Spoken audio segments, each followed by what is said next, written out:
bonjour encore à tous. Bonjour monsieur. Ok, j'espère que tout le monde a bien dormi.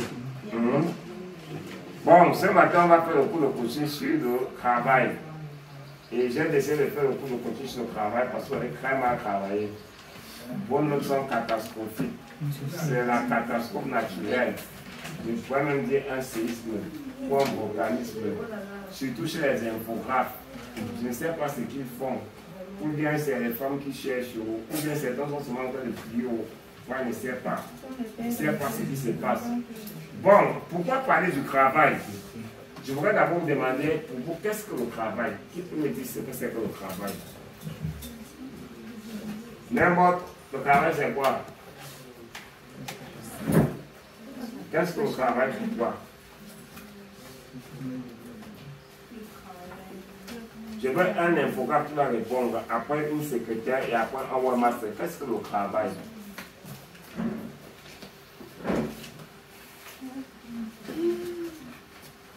C'est comment là, le moyen en ralenti.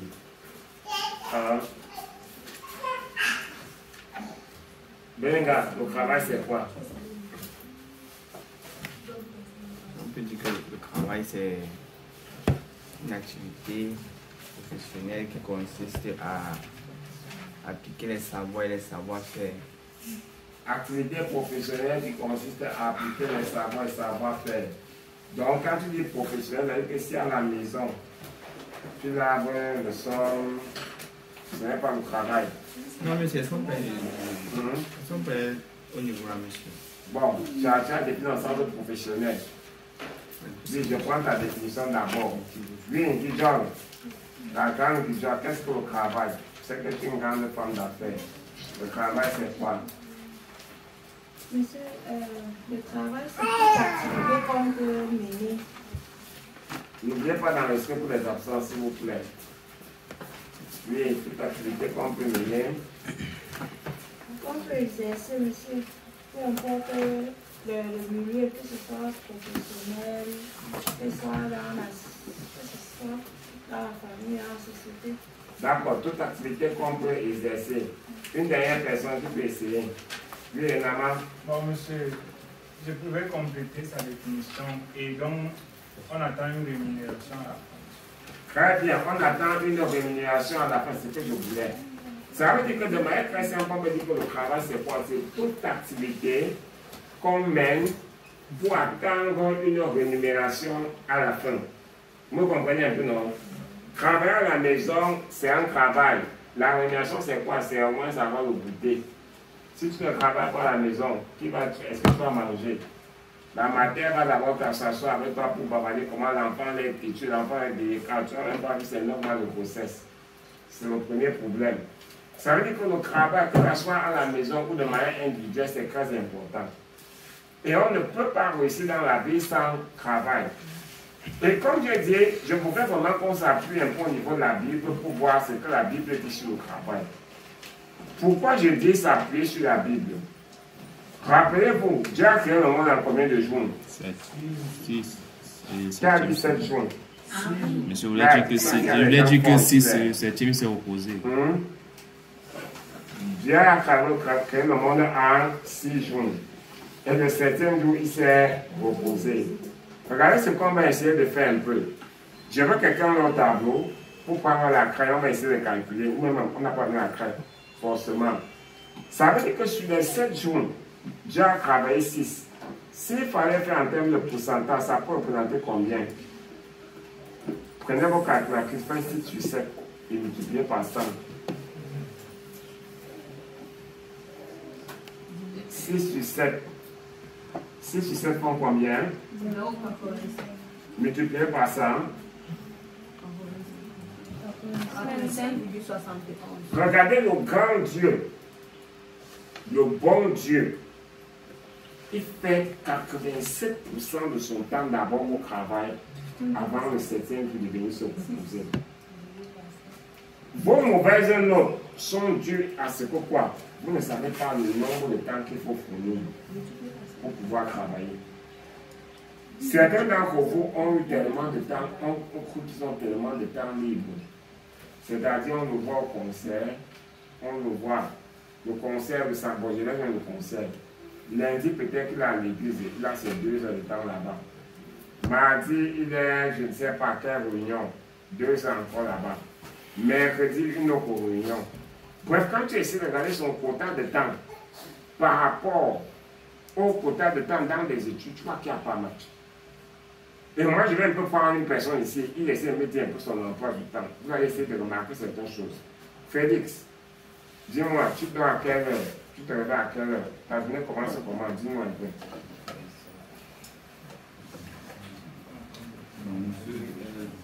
Généralement, je dors. Ne mens pas. Tu l'as mis, confesse-toi. Oui, Bon, je dors généralement à 1 heure. Tu dors à 1 heure. À 1 heure, tu es en train de faire quoi? 1 heure déjà, j'ai un problème de sommeil. Bon, tu as un problème de sommeil. Donc, je ne dors pas aussi tôt. Ça veut dire que tu te couches à quelle heure? Là, à partir de l'oblige. Quand je me couche pour dormir, Oui. c'est minimum minuit, 1 heure. Bon, avant minuit, qu'est-ce que tu es en train de faire? Si déjà, ça dépend de ce qu'elle fait en journée. Oui. Si j'ai eu des activités qui m'ont épuisé, je ne peux pas dormir. Mais je sais quand même dormir.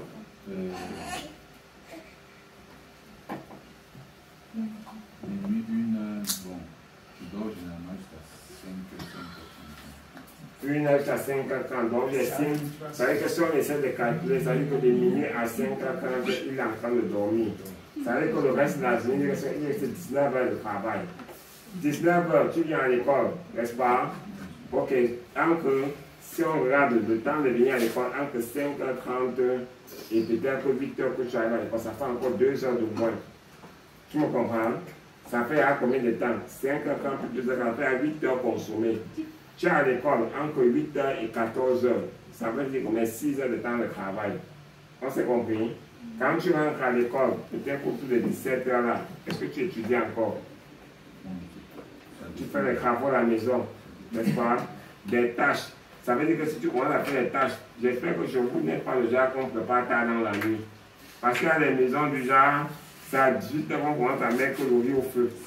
Alors on va mettre le premier.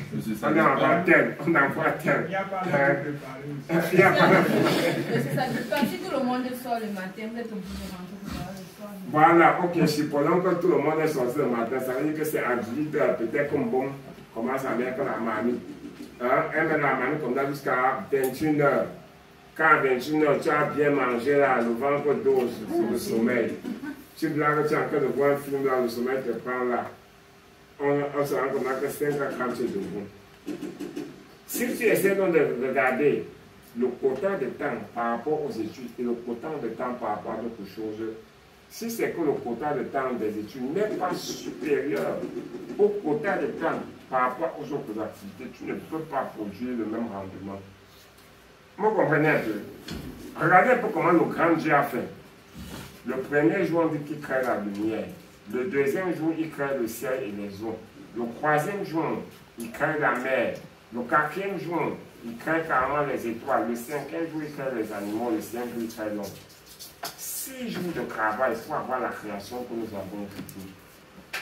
Toute personne dans sa vie, s'il ne fournit pas 90% de son temps dans l'objectif qui s'est fixé, il ne peut pas le réaliser. Vous comprenez? Toute personne, retenez ça comme une situation, s'il ne fournit pas 90% de son temps à l'objectif qui s'est fixé ou au projet de vie qui s'est fixé, il ne peut pas le réaliser. Napoléon, on dit que pour qu'il bâtisse la France, avec 14 heures de travail par jour. 14 heures de travail. Bill Gates, certains documentaires montrent que parfois il fait 2 jours, il ne mange pas. Il est seulement en train de travailler. De réfléchir comment le monde évolue. De réfléchir des projets. Moi, je connais un pasteur qu'on appelle John Camden. Lui, il dit que pour préparer le bac, voici ce qu'il faisait. Parce que le bac, avait une très bonne note. Il dit qu'il avait 8 heures pour les études. 8 heures, comme il savait, il avait beaucoup les prix de Dieu et d'évangélisation. Et 8 heures maintenant pour les autres activités. Sommeil, et consort, peut-être la travaux à la maison. Vous voyez que 16 heures de temps étaient consacrées à sa vision. Et aujourd'hui, on peut entendre parler de lui. Si c'est que vous ne comprenez pas que le travail, je pourrais qu'on dise un peu un passage que moi j'aime beaucoup. Il y a un passage que j'aime beaucoup. Lisez un peu Proverbe 8, verset 22. C'est ceux qui ont le temps, mais on peut faire qu'on ne dit pas. Ce proverbe, en fait, ce passage c'est ici. Tout travail procure l'abondance. Vous me suivez? Tout travail procure l'abondance. Donc Dieu n'a pas prévu dans son plan que tu as travaillé comme l'éléphant et tu récoltes comme la fourmi. Quoi du verset 22? Si je ne me trompe pas. Oui, regarde, tape comme ça un peu travail seulement. Tu fais la recherche, tape travail et tu verras les différents passages dans le proverbe. Si ce n'est pas 18, je sais que c'est 14, mais je n'ai plus bien la bonne réponse dans ma tête. Je veux dire que Dieu dans son plan parfait, comme vous êtes en train de vous former en ce moment. Vous ne pouvez pas mettre que vous vous formez après les 500 000 pour que demain, vous asseyez là. La mine là, les taxes, tu n'as pas. Même payer une chambre, tu n'arrives pas. N'en parlons pas des autres activités, même te soigner, tu n'arrives pas. C'est que c'est un problème. Parce que tout investissement, même quand on fait le champ, c'est parce qu'on espère qu'il faut que quand la pluie tombe, il faut au moins ce qu'il y ait un peu de fourmi. Qu'on puisse se reposer. Et à un moment, si dans vos projets, vous ne comprenez pas que c'est le temps où vous devez tellement travailler, je vais vous faire voir ce qu'on appelle souvent des différentes catégories d'âge de travail. On dit qu'entre 0 et 30 ans, si tu n'as pas encore une stabilité, ça sera très difficile pour toi. C'est-à-dire que tu ne sais pas encore ce qu'il faut faire dans la vie. Ça sera très difficile après pour toi de t'en sortir. Si entre 30 ans et 50 ans, tu n'as pas préparé ta retraite, on dit que tu vas encore fournir 2 fois plus d'efforts. Vous comprenez? Ça vous fait pas parfois mal. Vous voyez parfois des... Je ne vais pas dire que c'est une moquerie. Tu vas voir un père âgé. J'ai un jour vu ça et moi, ça m'a fait mal. Quand tu te regardais, il tendait peut-être après les 50 ans. Mais il vendait les bonbons. Les bitacola. Bon, il va peut-être dire que ça donne l'argent, mais quand tu le regardes, tu te rends compte que si ce père n'avait pas fait des erreurs dans la jeunesse, c'est que ce n'est plus lui qui devait vendre les bonbons, ce sont dans les enfants. Il devait avoir des bonnes. Vous comprenez un peu, non? Des serviteurs. Parce que même Abraham, quand on est au cours de coaching, on montre qu'Abraham avait des serviteurs. Si quelqu'un a 60 ans, vous le voyez que c'est tout lui qui fait tout. Moi, je connais un pasteur qu'on a dû faire dans les saucissons. Il est vraiment très bon. Il va venir se former ici. C'est-à-dire que c'est derrière les saucissons qu'il a bâti sa vie, qu'il a eu presque tout. Il est une grande, il ne fait que dans les saucisses. Mais le problème que moi j'ai avec lui, c'est qu'il a après, il y a à 60 ans. Et c'est pour lui qui est en train de faire ça.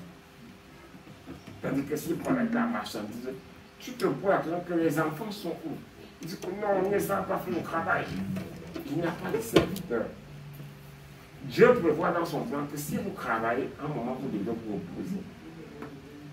Ça veut dire que tu as des bonnes qui font ceci, qui font cela. Voici moi par exemple dans le domaine des sites web, au début c'était moi qui faisais. Mais c'est qu'aujourd'hui, si on y a un marché, les sites web, je ne peux plus m'asseoir là. J'ai des gens qui vont appeler que fais seulement. Donc c'est ma directive. Vous comprenez un peu? Hein? Je n'ai même plus le temps de me concentrer. Or, avant, je sortais le matin à soir à partir de 8 heures. Je parcourais en parcours mon site web, site web.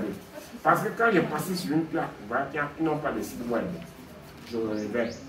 Et parce que je ne voulais pas rester à la maison. Or, aujourd'hui, je peux m'asseoir pour chercher les clients. Si le client me cherche que je n'ai même pas le temps, je donne la tête, je dis que on va faire ça, on n'a plus le temps. Vous comprenez un peu? Le travail est important. Et moi, je veux que ce matin, vous retenez ce qu'on appelle la loi du travail.